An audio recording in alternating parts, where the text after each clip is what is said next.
Hi, this is Don McAllister, and welcome to another Screencasts Online weekly tip video. If you have a 3D Touch enabled iPhone, it's well worth exploring some of the built-in 3D Touch features to make better use of your phone. Many of the iOS standard apps and features have support for 3D Touch, but until you try them, you'd never really know they were there. So here are some to tweak your curiosity and to get you exploring. So let's start with Control Center, and to get to Control Center, we just swipe up from the bottom of the iPhone screen. Now the four icons across the bottom are all 3D Touch enabled. So if I do a force press on the first one, which is the flashlight, I actually get options to change to low light, medium light, or bright light. Now you don't need to move your finger when you do the force press. You can just slide your finger to select any of these options. And then when you've got the one you want, just let go and the light is on. We'll just tap the flashlight to switch the light off again. Next one is the timer. So again, force press. I've got an hour, 20 minutes, 5 minutes, 1 minute. Release my finger, and then I go straight to the timer. And the timer has commenced as well, so it will start automatically for you as well. But we'll cancel that for now. Back to the home screen. Swipe up for Control Center.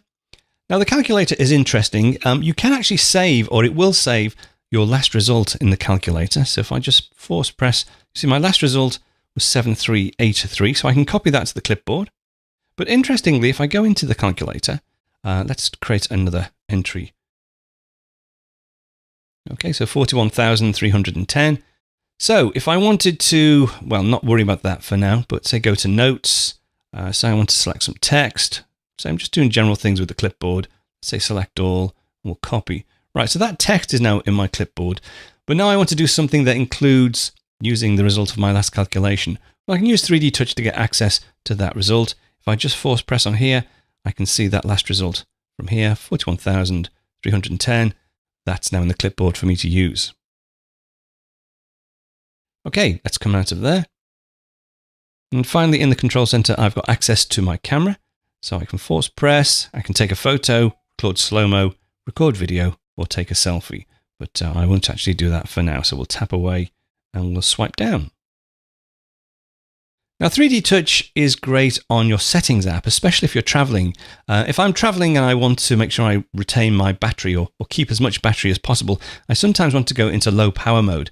And you can do that directly from the Settings app. So if I force press, I go up to battery, release, I can get straight to my low power mode settings and also my battery percentage setting as well if needs be. Go back to the home screen. Another great one for traveling if you want to switch on or off data roaming. Press and hold, go up to mobile data, and then just one tap takes me into my mobile data options to switch on or switch off data roaming.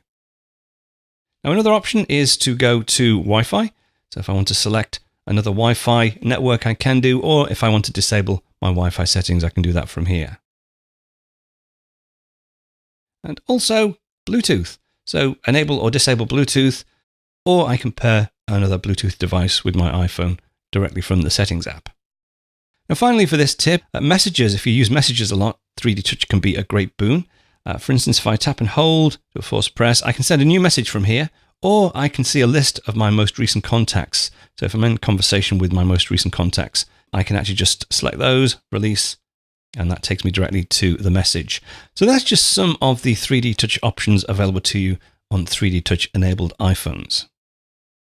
If you want to learn more about using your Apple devices, there are over 700 full video tutorials available to Screencast Online members, covering all aspects of the Mac, iPhone, iPad, Apple Watch, and even the Apple TV. Now, all full members receive a new Apple-related video tutorial each and every week, as well as a free subscription to the Screencast Online monthly magazine, packed with videos and articles on getting the most out of your Apple devices. Now, you can get your free 14-day trial membership over at ScreenCastsOnline.com, or check out some of the free content over on the SCO Showcase app on the iPad, iPhone, and Apple TV. That's it for this week. I'll be back next week with another tip, so I'll speak to you then.